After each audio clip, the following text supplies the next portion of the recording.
Yang orangnya menanti kapurno doa sembahyang. Yang doa sembahyang yang purno yang pentingnya karena tinggal huru akhirat yang paling pun keperintah sembahyang.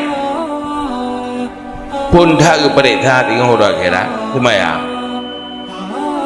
Menyoga hana sembahyang nya hana punya perintah li kak pasti dalam neraka apa dah perintah lo nya lain ti.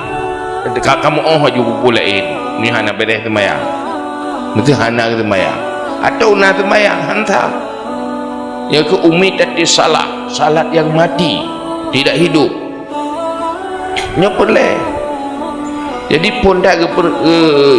pada tak tinggal sembahyang telefon munyo beres sembahyang nya baru pada tahap lain tinggal orang akhirat engkeji tanya nyo tak pegak kegiatan ya ronsen sembahyang kemurno nak sembahyang tak ronsen agak uru ya check up kan nyopo penyakit na lalu baik tak fikir mana penyakit kanker tak fikirnya tumuan padahal kanker bahaya menanti persoalan sembahyang tak fikirnya sepele kadang sabah huruf hampai rela sembahyang kibat dah sembahyang itu yang mupluh-pluh ton BO irhang ubi belang itu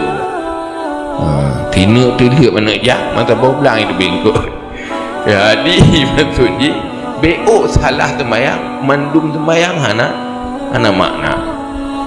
karena dupumunyo beres sembahyang sebenarnya ubena kehidupan akan beres karena dumpu na alam sembahyang ya tidak perle rezeki kaya nanti alam sembahyang ada yang bedah dari sujud tidak bedah dari sujud warzuk ni Allah beri rezeki kilo nenainan olehnya pampun dosa pihna dalam sembah dan sembahyang perle yang hana dalam sembahyang pun dia yang hidup mengata perah ilungnya perle nyo periksa hana dalam sembahyang dia penduk munyo beres sembahyang nyan mantum beres makin berat beres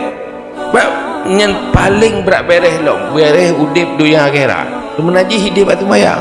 dumpu nainan punya periksa dari pon terkebi sampai salam menyebut betul-betul tak amai beres mendung puan tu masalah hinan na dalam sembah na dalam sembahyang